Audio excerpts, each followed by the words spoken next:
Good afternoon, everyone. Shalom. I'm David Mencer, spokesman for the National Public Diplomacy Directorate in the Prime Minister's office here in Jerusalem.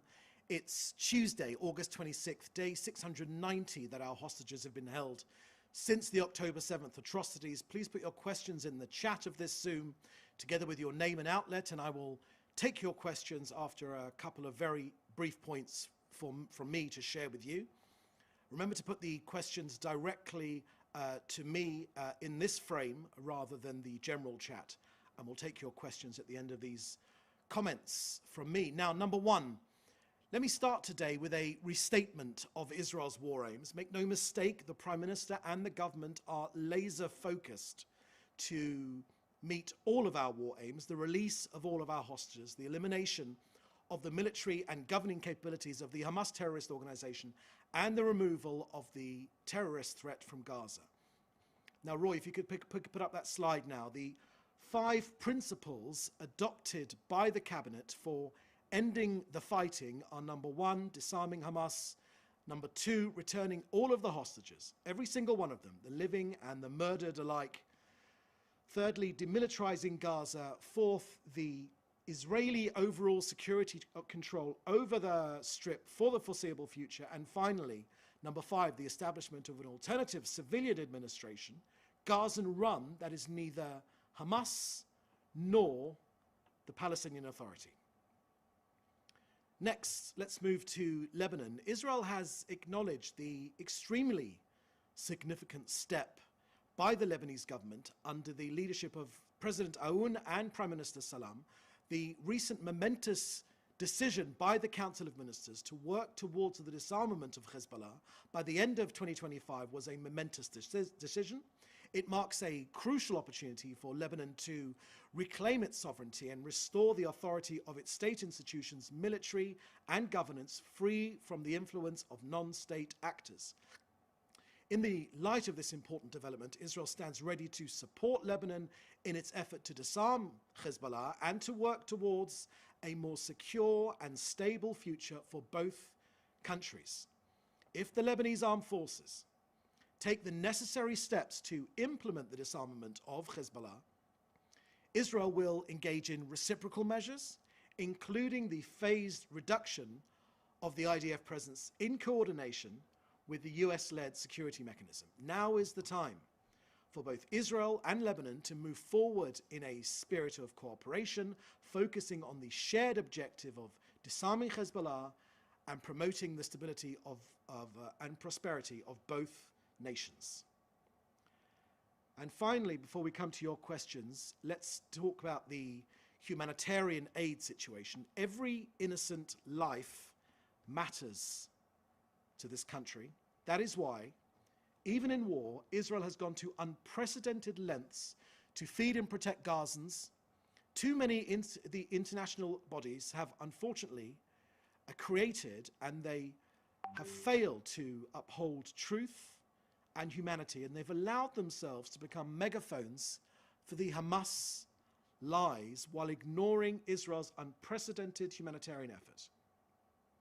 So while Israel has pushed 2 million tons of aid into Gaza, that's almost 1 ton per person of every man, woman and child in Gaza, 1 ton of aid per person. By any stretch of the imagination, the IPC report is sadly a lie. Israel is actively preventing starvation. It does not cause it, of course. Here are the facts which have been missing from this debate. Since October 7th, more than 101,000 trucks, 2 million tons of aid facilitated by Israel. As I said, 1 ton per person has gone into Gaza. Between 300 and 400 trucks are going in a day. Now, the collapse in the prices of food inside Gaza are testament to Israel's humanitarian surge. Now, the Gaza Humanitarian Foundation have pushed in more than 2.2 million relief packages.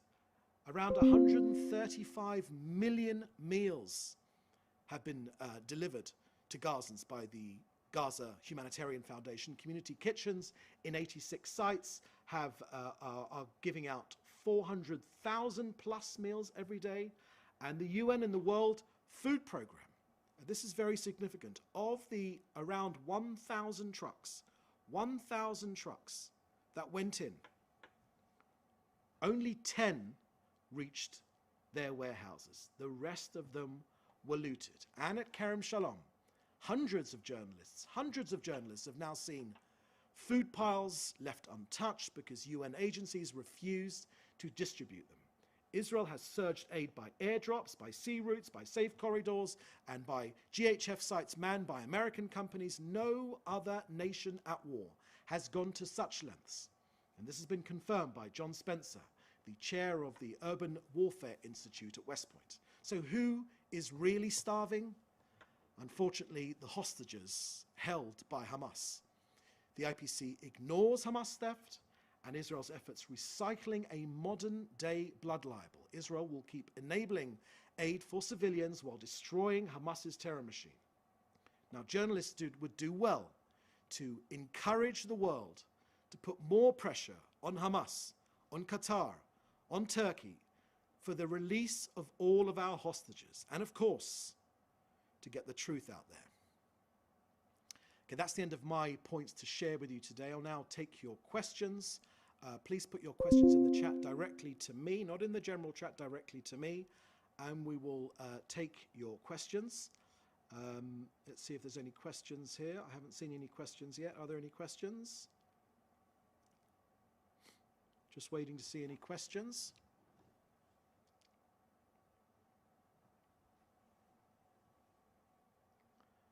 Okay, I can't see any questions. If that's the case, thank you for joining us. We'll have another briefing again shortly. Let's see if there's any questions. No? Okay, we're just trying to get to the questions. Just give us a moment. We've got a technical hitch while we get to the questions.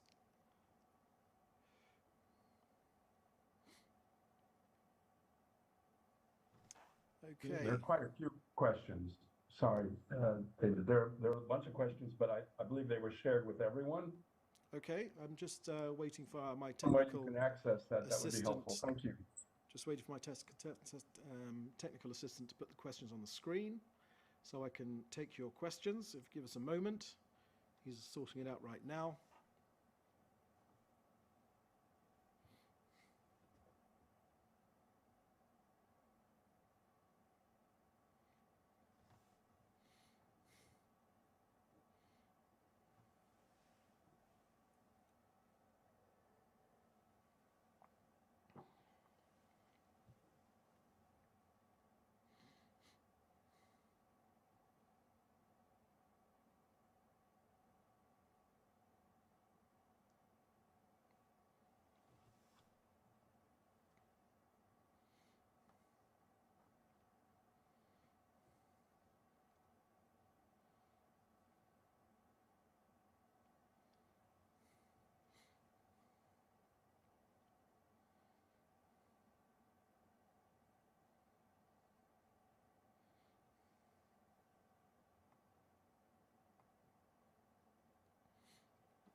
David, while we're waiting, can you just say yes or no whether the Security Cabinet meeting has begun? This is Laura Jakes from the New York Times. Thank you. Thank you for that question, Laura. It is not our practice to say when cabinet meetings take place. We will certainly update you on the results of any cabinet meetings after they take place, but it is not our practice to share when they start, but we normally share the outcomes of those meetings after the cabinet meetings. Maybe if there are any other questions I could take audibly, then I'd be happy to take them. Hi, David. Matthew Doran from ABC News Australia here. Hi, Matthew. Australia's Prime Minister announced in the last short while that the government is expelling Iran's ambassador in response to intelligence that Iran was behind at least 2 anti-Semitic attacks in Australia in recent months. Could I get the Israeli government's response to this news that Iran has been accused of fueling anti-Semitic attacks in Australia and to the decision by the government to expel Iranian diplomats in protest? Thank you for that question, Matthew. Well, let me put it this way. The Prime Minister Netanyahu has made a very forthright intervention when it comes to Australia, a country which we have a long history of friendly relations. He made those comments because he did not believe that the actions of the Australian government had gone anywhere near far enough to address the issues of anti-Semitism. He made very forthright comments about the Prime Minister himself. He said that he may have a long history of public service, but on this issue he has been found to be extremely lacking. Prime Minister Netanyahu wrote to your Prime Minister as well. And we certainly see it from Israel that Australia taking the threats against Israel and the Jewish people, Jewish Australians living in Australia, for the Australian government to take those threats seriously is a positive outcome. It is, of course, a matter for the Australian government, the actions they take, but be in no doubt the government of Iran, I don't say the people of Iran, the government of Iran are a wholly negative influence on world affairs. They openly say they wish to wipe this country off the face of the earth. And they have around the world, in London and now it seems in Australia as well, are actively seeking to attack Jewish communities and other Israeli interests or targets in Israel. So we would say that it's a matter for the Australian government, of course, what they do. But from Israel's point of view, we have raised this issue in a most forthright way, not because we wanted to, but because we believe this issue was not being given the seriousness that it deserves, giving in to the mobs in Australia or anywhere else around the world that make the most noise, but are not the majority, but simply make it the most noise, is a method of achievement. Jewish Australians felt threatened. The relationship between this country and Australia was damaged. And so it's welcome that after the Prime Minister Netanyahu's timely intervention, that these actions have been taken by Australia's government. Next question, please. Audio is David, thank you. I'm Victor La Regina from Record TV from Brazil. The Brazilian government has declined to accept the nomination of Israel news ambassador in Brasilia. This stance, of course, comes in addition to other recent decisions, such as withdrawing from the International Holocaust Remembrance Alliance and joining the case at the International Court of Justice. How does the Israeli government sees yesterday's decision in the broader context of their other positions? Thank you for that question from Brazil. Can I point you to the Israel's Foreign Ministry, where to get further comment on that issue, and the Prime Minister's office will be making further comment on this issue later today. So I won't preempt those comments, but the Prime Minister's office will be making further comments, and the Prime Minister is fully aware of the issue with Brazil, and further comments will be made later today. If I could ask my colleague Roy to put those questions back up again, if you can make them bigger, then I'll be able to read them. But in the meantime, another audio question. Hi, David. It's Hannah Julian. A quick question about President Trump, who yesterday said that he was hearing for the first time about the attack on Nasser Hospital in Gaza, and followed up by saying that he expected the conflict in Gaza to end within the next 2 weeks or 3 weeks. Absolutely. Is there a response to that? Thank you for that question, Hannah. First things first, of course, the Prime Minister believes that President Trump is Israel's best friend, the most friendly, the most understanding, the most knowledgeable partner for this country that Israel has ever had in the White House, and we are extremely grateful. There is no daylight between our two governments, and we are working extremely closely on our war objectives. There have been so many achievements in this war.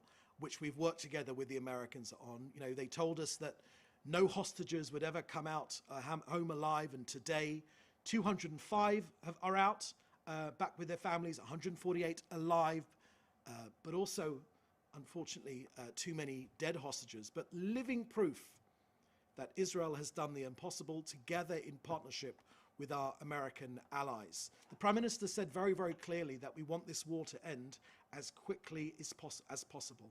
That is our objective, and we haven't got any further comment to make regarding President Trump's comments. Just to say that I can tell you from first hand that the Prime Minister and the President are in extremely close contact very, very, very often. Okay, next question. Hi, it's Rebecca Hartman here from BBC News. Did civilian open source intelligence material play a role in the decision to strike the Nasser hospital in Gaza? And is the IDF investigating that as part of the investigation? Thank you. Thank you for that question from the BBC. The BBC, I will remind you, have never ever called Hamas a terrorist organization, to your shame. You have also, the BBC, been an institution which has paid money, license fee money, to your shame, to the terrorist organization. That has been come out as a fact. The BBC have also created fake documentaries, sympathetic to Hamas. So that is where the question is coming from, just so everyone is fully aware. The Prime Minister made a very clear comment about the incident yesterday at Nasser Hospital. That comment is available online. It's available on the Prime Minister's Twitter feed. And also, that comment makes clear that the military authorities, the IDF, are investigating that incident. And the results of that investigation will come out extremely soon, without much further delay.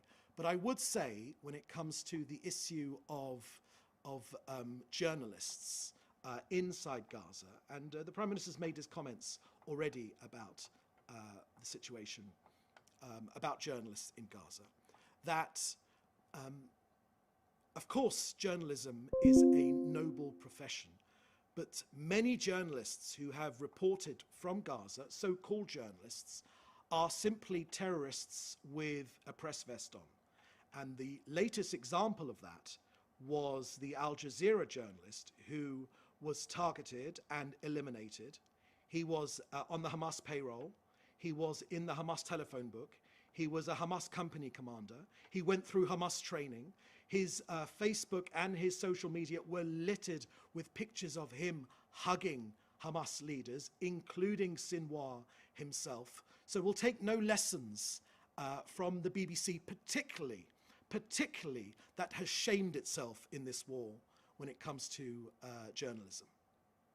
Of course, we take journalists, the right of journalists to do their work extremely seriously. This is the most open country when it comes to a free press in hundreds of miles in any direction. Okay, I can see some further questions here from Lara from the New York Times. You're asking me if the Security Cabinet meeting has started already. I've answered that one. Another question here from Spanish media. When does Israel plan to allow international press into Gaza? Request is made by many major journalistic organizations. Thank you for that question, Maria, about media going into Gaza. This has gone on far too long. Hundreds of journalists have gone into Gaza. Hundreds of journalists have seen the aid waiting on the Gazan side of the Israel-Gaza border. And if journalists wish to enter Gaza, they should make their request through the IDF. Next question, I think I've taken that question from Matthew Doran. The next question is from RT, from Asia Apakova. On Wednesday, IDF troops completed a targeted raid on several commando outposts belonging to the old Syrian regime on the slopes of Mount Hermon summit in Syria. Just flick back. When the Prime Minister talks about Greater Israel, does this mean that the borders of neighboring countries, including Syria, are disputable? Thank you for that question from RT. Let me answer it this way. When it comes to Syria, let me address this particularly. Israel's de facto response is that we want peaceful relations with the new regime in Syria. That is our objective, and we are certainly seeking to push that forward. But I will say very, very clearly that Israel, after the October the 7th massacre, will do everything in its power to defend itself. That is our duty, it is our responsibility to defend our people. We will always, first and foremost, put out the hand of peace. Where there is an opportunity to create a better future between Israel and Syria, we will certainly do that. I've already spoken in this briefing about Lebanon and the positive things which are happening inside Lebanon, which we very much welcome, which means that Hamas are being disarmed. We want there to be a peaceful border between Israel and Lebanon. But when it comes to Syria, yes, our de facto response is, of course, to get peaceful relations with our neighbors in Syria. But we will make very, very clear that Syria can no longer become an Iranian outpost. And that is the reason why we are taking forward the discussions that we are taking forward. Okay, next question, please.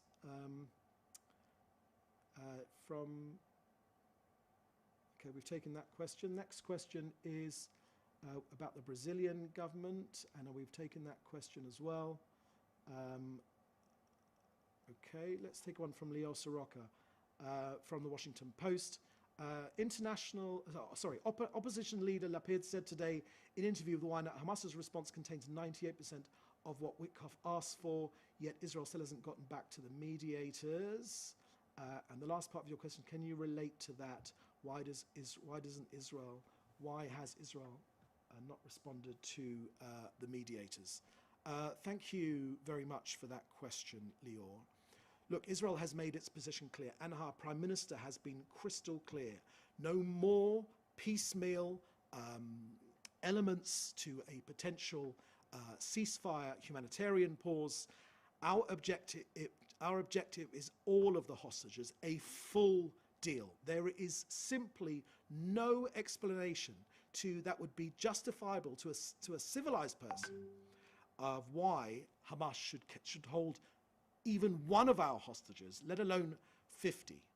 So Israel's policy is to get all of our hostages home, and that's why we are going for a full agreement and no longer a piecemeal agreement. It is no coincidence that now that Israel has reiterated its objective to take over the remaining parts of Gaza City with the purpose of defeating the Hamas terrorist organization and getting our people back, that now Hamas, having for so long rejected an agreement, now they wish to have some sort of piecemeal agreement. No more piecemeal agreements. Our objective is a full agreement. Okay, that seems to be the last question, unless there are any other audio questions on the line. I'll jump in again. It's Laura Jakes from the New York Times. You alluded to the IDF investigation being made public shortly, and I understand that might happen today. With that in mind, can you tell us here and now what it will conclude? Thank you. Thank you for that question. No, I'll let the IDF come out with the results in their right time. As I said, IDF always produces these reports very, very quickly. Our military is an open, transparent organization. We are a people's army. I mean, to be blunt, you couldn't keep a secret in this country even if you wanted to. So that is why I will leave it to the IDF to release the results of that investigation. And you also have the Prime Minister's comments from yesterday on his Twitter feed. Okay. Any other questions? Howard Gollert, Reuters. Just one question. In reference to the Hamas proposal, having accepted the proposal Witkoff put forward, does what you say mean Israel's response is no? No, I haven't said that at all. That isn't what I've said. If you just tell me your name and which output, which... Sure. It's Howard Gollert at Reuters. from Reuters. Okay. Yes. Look, Yes, sir. since the October 7th terrorist attack, 205 people have been returned or have been recovered from Gaza, 148 alive, and 57 have come back, unfortunately, dead. Israel, this is the point I want to share with you. Israel wants a full and complete deal that brings all of them home. We very much appreciate the efforts of mediating countries, and we are certainly looking into any move that leads to a release of the hostages and the meeting of the goals of this war. I can tell you that there is an Egyptian team who's willing to engage in these negotiations, and that that issue is currently being assessed. But be in no doubt, we want a complete deal. There is no explanation, there is no justification for any of our hostages being held for one day more. And if I may say, with respect to international media and Reuters in particular, it would do well for all international media to put pressure on the terrorist organization to let our hostages go, because then, together with them laying down their arms, this war will be over in an instant. Any other questions? Last one? No? Okay, thank you for joining us today. We'll have another briefing again shortly. In the meantime, apologies for the technical hitches in our new studio, but hopefully we'll iron those out next time. And please do stay safe, of course, and we'll see you next time. Thank you very much. Bye-bye.